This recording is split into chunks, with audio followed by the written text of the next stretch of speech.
village de Caux. Vous allez voir, c'est un village qui est vraiment enclavé, on y accède uniquement. C'est vraiment la rivière de Caux en grande partie et un petit bout de la crique Wapou.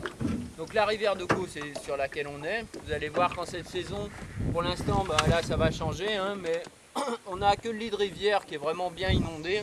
Pour l'instant, les savanes sont asséchées. Comme je vous disais, on aura sûrement l'occasion de voir qu'il y a un peu de pluie quand même. On est dans une des régions les plus arrosées de Guyane. Il y a une variation d'à peu près 3 à 4 mètres de différence entre la saison sèche et la saison des pluies. Vous avez vu au niveau du parking, ça fait une marche au niveau du goudron, il a été creusé et c'est l'eau qui arrive carrément au parking en saison des pluies. Donc là, à ce moment-là, on est inondé des deux côtés jusqu'à la forêt. Toutes les savanes sont inondées. En saison sèche, donc nous, toute la partie qu'on va emprunter, on n'a que le lit de rivière qui reste inondé. Là, comme je vous dis, dès que la pluie va commencer à revenir, hein, ça va monter rapidement et le niveau va monter et va s'étaler au niveau des savanes. Par contre, sur la partie basse, donc qui se situe de l'autre côté de la montagne de Caux, on a la chance, même en saison sèche, d'avoir des endroits qui vont rester inondés. Des mares intérieures, c'est ce qu'on appelle les savanes angéliques. C'est au milieu des savanes angéliques.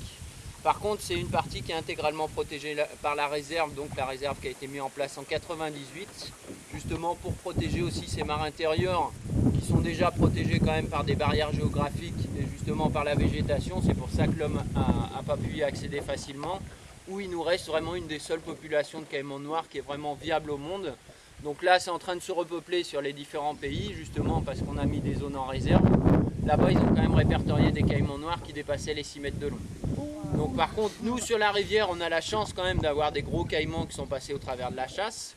Malheureusement, c'est une zone quand même qui a été fortement chassée, donc surtout pour les caïmans, hein, ce qui a fait le plus grand mal, c'est la revente des peaux, pour certains mammifères et les oiseaux aussi. Donc par contre, déjà en 11 ans de réserve, vraiment on a une très bonne évolution, donc on voit surtout des caïmans juvéniles, mais comme je vous disais, il y a des gros qui sont passés au travers de la chasse. Moi sur la rivière, en baladant déjà depuis un peu plus de 3 ans et demi maintenant que je fais ça, j'ai vu des caïmans qui faisaient la moitié de la barque, à peu près 5 mètres de long quand même. Donc il y a quand même des gros pépères qui sont passés. Malheureusement on ne les voit pas tous les jours, mais on en voit quand même des assez beaux. Et comme je vous disais, vous allez voir ce soir, c'est en train de revenir petit à petit, on a de plus en plus d'éclosions et les caïmans qui reviennent. Donc surtout pour le caïman à lunettes, malheureusement c'est celui qui a été aussi bien chassé comme le noir parce qu'ils ont une peau vraiment très lisse. Mais le caïman à lunettes ça va jusqu'à 3 mètres, les plus gros qu'on ait vus sur la rivière c'est 3 mètres, 3 mètres 10. Et pour le caïman noir, comme je vous disais, j'ai eu l'occasion de voir des 5 mètres, il y en a sûrement des un peu plus gros. Donc après vous allez voir, c'est très riche surtout aussi au niveau des oiseaux. Et ce qui fait la richesse de la réserve de Caux, c'est la traversée de différents biotopes. Donc nous, celui qu'on verra sous les yeux, qu'on aura principalement sous les yeux, donc c'est cette zone, ce qui prend la plus grande partie de la réserve et du marais, cette zone de savane et savane inondée, donc pour la saison des pluies. Après donc la visite du village, il y a la maison de la réserve naturelle qui va être ouverte, où il y a un petit écomusée. On va remonter donc sur 20 km en remontant du côté des sources, donc de la rivière de Caux et crique Wapou. On arrivera justement en 20 km aux deux branches. Là, il y a une séparation. Donc là, les lits de rivière seront beaucoup plus restreints. On quittera la rivière de Caux qui part prendre sa source entre les deux camps de forêt que vous avez vus sur la montagne, le camp Caïman et le camp Patawa. Nous, on va emprunter crique Wapou sur à peu près 4 km. On arrive à l'entrée de la forêt, par contre, pour l'instant, il n'y a encore pas assez d'eau pour pouvoir y pénétrer. Parce qu'arrivé en forêt, il y a pas mal de troncs qui sont couchés au milieu du lit de rivière. Par contre, en saison des pluies, on peut remonter un peu. Bon, par contre, c'est pareil. Après, il n'y a pas eu énormément d'entretien. Donc là, après, au bout de quelques kilomètres sur la crique Wapou, il y a trop de troncs, on ne peut plus du tout passer. Et on arrive carrément sur le mont Inéry. On va le voir si c'est assez bien dégagé. Le mont Inéry qui est du côté, on va retrouver Regina, son pied côté sud. Donc dans l'ensemble des biotopes, donc sur la partie haute, on arrivera après vraiment en forêt, donc crique forestière avec la forêt primaire. Forêt primaire, on en a sur toutes les montagnes et les collines alentours, c'est des forêts qui n'ont pas été exploitées. On aura un peu de forêt inondée aussi sur la partie haute. La partie basse, on ne la verra pas au-delà du village, mais c'est pareil, on va retrouver pas mal de forêts inondées. Sur les derniers kilomètres, en descendant à l'embouchure, donc l'embouchure c'est quand même à 50 km à peu près du débarcadère, on retombe sur un peu de forêt inondée. Les derniers kilomètres, la mangrove et les vasières arrivées sur le littoral. Donc dans l'ensemble de ces biotopes, il y a eu quand même 550 espèces d'oiseaux qui ont été recensées. Donc vraiment, c'est très très riche. Vous aurez l'occasion de voir ça.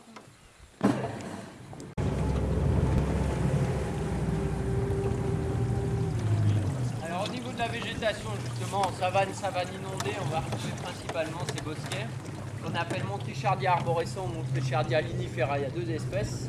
Donc, En Guyane, on entend parler tout simplement du moukoumou, famille des aracées. Donc ça, c'est une végétation qui, sur les dernières années, a pris énormément d'ampleur. Donc famille des aracées, il y a juste une fleur là, devant nous sur la gauche. Elle est belle. Tout le monde la voit, les derrière. Regarde, celle-ci, la fleur. Là, regardez, juste dans l'axe de la pirogue, au-dessus. C'est vraiment la fleur d'arbre. Je vais essayer d'en trouver une qui est plus dégagée. Ça n'a pas été évident pour les photos. Donc famille des aracées. Donc comme beaucoup de choses par contre en Guyane, la fleur est un peu plus grosse que celle qu'on retrouve en Europe.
Et il y en a de plus grosses, des tortues marines dans la rivière. Comment? Est-ce qu'il y a des tortues marines plus grosses?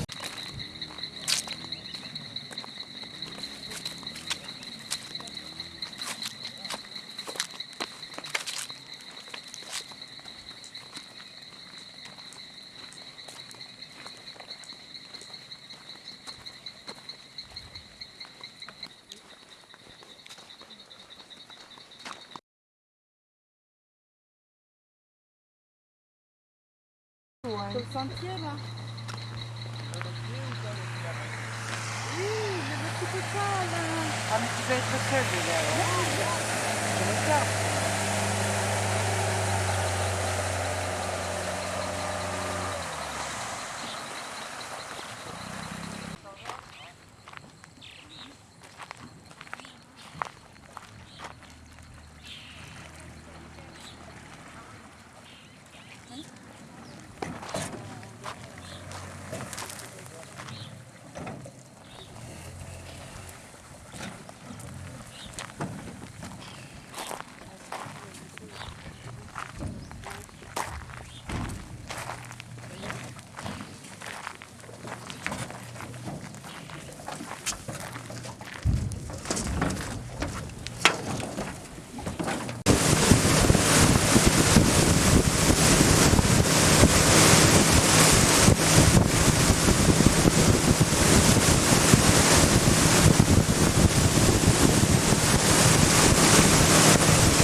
Il va y avoir une hiérarchie aussi par rapport à la colonie. Les femelles qui sont les plus anciennes sont vraiment au cœur de la colonie et les plus jeunes en périphérie.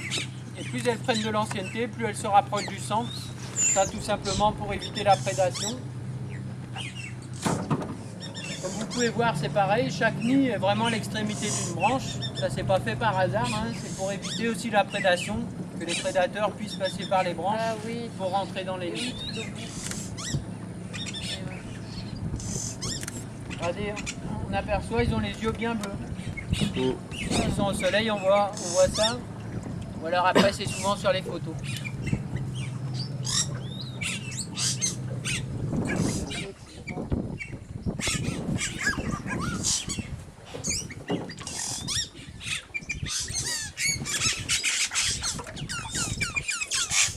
Vous avez vu, des champs différents, il y en a. Donc, par contre, là, ils vont commencer à repartir en bordure de forêt.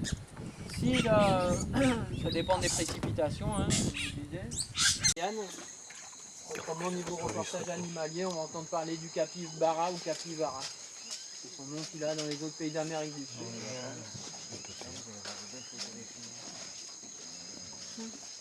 Donc par contre, voilà, justement, c'est bien revenu depuis leur mise en place de la réserve. Avant que ça soit en réserve, comme on voit, ça faisait vraiment un beau gibier. Il y en a confusion. Ils passent la nuit là-haut, au petit matin, ils repartent chacun de leur côté. On ira du feuille.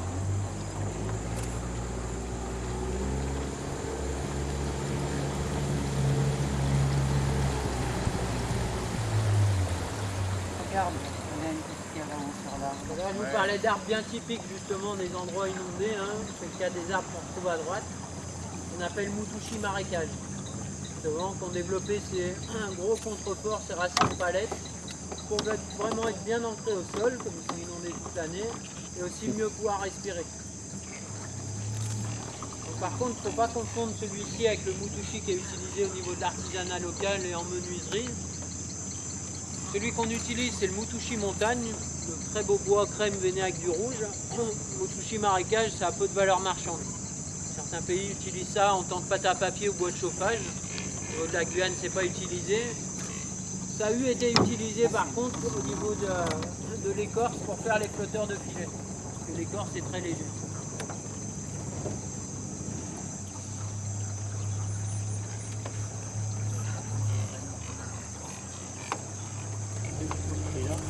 Qu'est-ce que c'est? Comment? Qu'est-ce que c'est qu'on entend? C'est les cormorans. Ah bon? Ah oui, on dirait autre chose.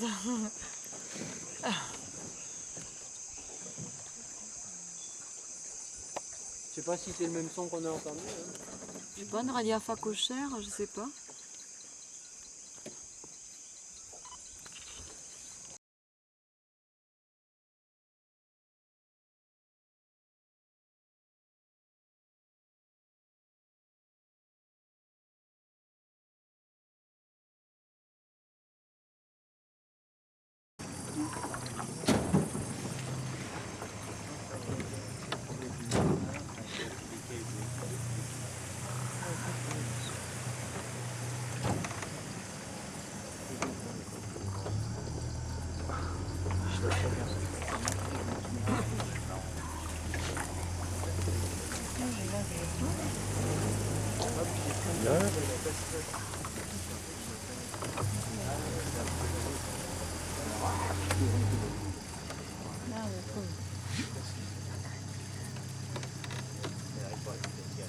Vous voyez là, on voit que les herbes ont été mâchées, justement, c'est les cabiailles. Donc comme je disais, eux, ils font pas de dégâts, il n'y a pas de souci par rapport aux cabiailles parce qu'ils vont pas creuser pour aller faire des trous. Déjà, il faudrait même qu'ils fassent une grotte, limite. Et ils vont pas faire de dégâts justement au niveau des berges, on les a à dormir comme ça, posés en bordure de rivière. Donc comme je disais, par contre, ça s'est reproduit assez rapidement, ils sont revenus assez rapidement parce que au niveau de la reproduction, c'est un rongeur, donc ça se reproduit très bien. Souvent c'est une portée, ça peut arriver à en faire 2 par an, c'est quand même assez rare. Par contre, à chaque fois, c'est de 2 à 8 petits. En moyenne 4-5 petits. La plus grande portée jamais connue était de 12, donc ça revient vraiment rapidement. Ça c'est crapaud buffle qu'on note. Donc là, regardez, on le voit, il est en train de manger, il mange les graminées. Donc c'est bien parce qu'ils dorment sur leur nourriture. Donc c'est souvent qu'on va les réveiller, justement, aller voir se lever, ils vont manger un bout. Et assez régulièrement, ils vont rester au même endroit, se reposer. Qu'est-ce qu'il y a?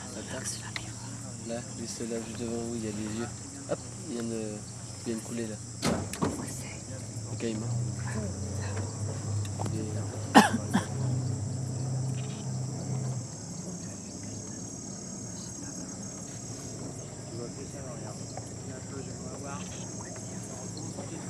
Donc par contre au niveau apnée, le caïman a une bonne apnée. Donc là il n'est pas très gros, mais ça peut aller jusqu'à une vingtaine de minutes. Pour les gros caïmans, ça peut rester une demi-heure, 3/4 d'heure carrément sous l'eau. Ça c'est un caïman à lunettes.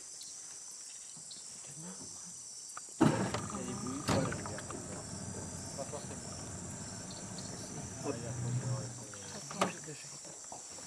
C'est pas parce qu'on va lui mettre un gros spot dans les yeux qu'il va arrêter. Ah oui, regardez, on voit là qu'il est là. Ah oui, il est sous la surface. Ah oui, il est là. Ah, il est juste à côté là, on voit, il est en transparent. Oui. Ça, c'est que... même la tête.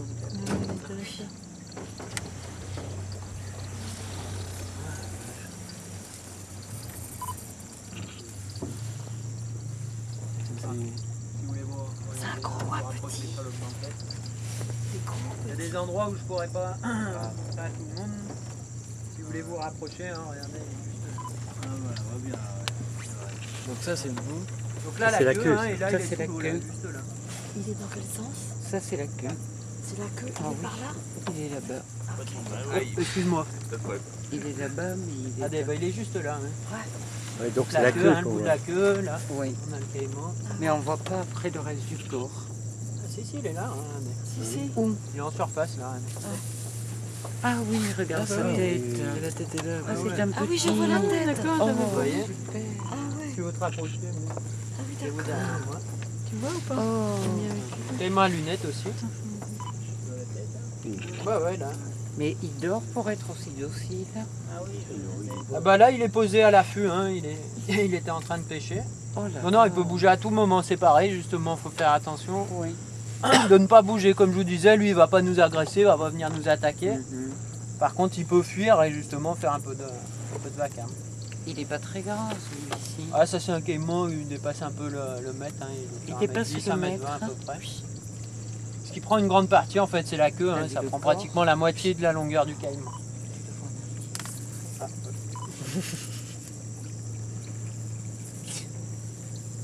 Oh là là.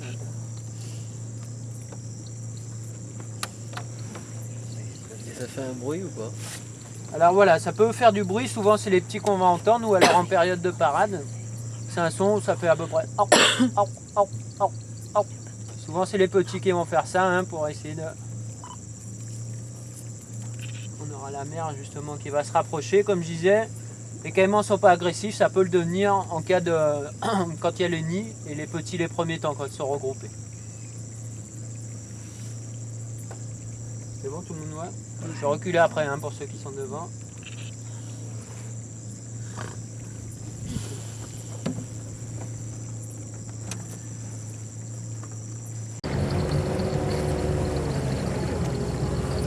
Ouais. On a des beaux déjà, hein, là. Une bonne cinquantaine de kilos, voire un peu plus. Ils viennent de traverser, autant il y en a de l'autre côté encore.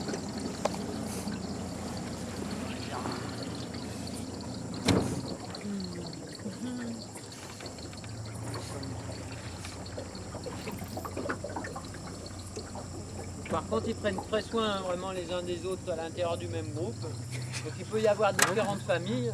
Il y a toujours un adulte qui va rester quand même pour la surveillance, hein, pour protéger les autres. Et comme ça, en cas de prédation. Et les femelles, même d'une portée, peuvent allaiter les petits d'une autre portée. Il y a plusieurs portées dans le même groupe. Les petits peuvent venir, hein, sur la femelle, même si c'est pas la mère, elle va les allaiter quand même. Très rapidement après, pour les jeunes, ils vont déjà commencer à manger des graminées.